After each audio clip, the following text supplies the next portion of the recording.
শেখ হাসিনার উস্কানি সার্বিক পরিস্থিতির জন্য দায়ী বলেছেন জামায়াত আমির। বাংলাদেশ জামায়াতে ইসলামীর আমির ডক্টর শফিকুর রহমান বলেছেন, দেশের বর্তমান সংকট ও সার্বিক পরিস্থিতির জন্য সাবেক ফ্যাসিস্ট প্রধানমন্ত্রী শেখ হাসিনার উস্কানিই দায়ী। তিনি দাবি করেছেন, দীর্ঘদিন ধরে শেখ হাসিনা ফ্যাসিবাদী শাসন কায়েম করে রেখেছিলেন, যার ফল আজ দেশবাসী ভোগ করছে। বুধবার ৫ আগস্ট রাত 12:15টায় নিজের ভেরিফাইড ফেসবুক পেজ থেকে দেওয়া এক স্ট্যাটাসে তিনি এসব মন্তব্য করেন। স্ট্যাটাসে জামায়াত আমির লেখেন, সার্বিক পরিস্থিতির জন্য পালিয়ে যাওয়া ফ্যাসিস্ট শেখ হাসিনার উস্কানি মূলত দায়ী। মনে রাখতে হবে, শেখ হাসিনা কখনোই বাংলাদেশের মানুষকে অন্তরে ধারণ করে না, এটি তার ঘৃণিত স্বভাব।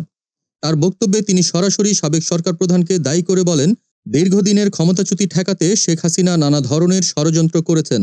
রাজনৈতিক প্রতিপক্ষের ওপর দমন পীড়ন চালানো, জনগণের ভোটাধিকার হরণ, অর্থনৈতিক দুর্নীতি এবং আইন শৃঙ্খলা পরিস্থিতির অবনতির মাধ্যমে তিনি দেশকে এক সংকটের মধ্যে ফেলেছিলেন। এর কিছুক্ষণ আগে দেওয়া আরেকটি স্ট্যাটাসে ডক্টর শফিকুর রহমান দেশবাসীকে ধৈর্য ধরার আহ্বান জানান। তিনি লেখেন, বাংলাদেশের দেশপ্রেমিক ও দায়িত্বশীল নাগরিকদের প্রতি আহ্বান, কোনো উস্কানিতে পা দেবেন না, ধৈর্য ধরুন এবং প্রিয় দেশকে ভালোবাসার নমুনা প্রদর্শন করুন। তার এই বক্তব্য দ্রুত সামাজিক যোগাযোগ মাধ্যমে ছড়িয়ে পড়ে এবং বিভিন্ন মহলে আলোচনার জন্ম দেয়।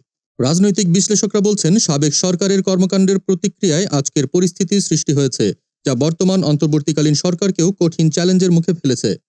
এদিকে শেখ হাসিনা দেশ ত্যাগের পর তার ঘনিষ্ঠ মহল থেকে এখনও আনুষ্ঠানিক কোনো প্রতিক্রিয়া পাওয়া যায়নি।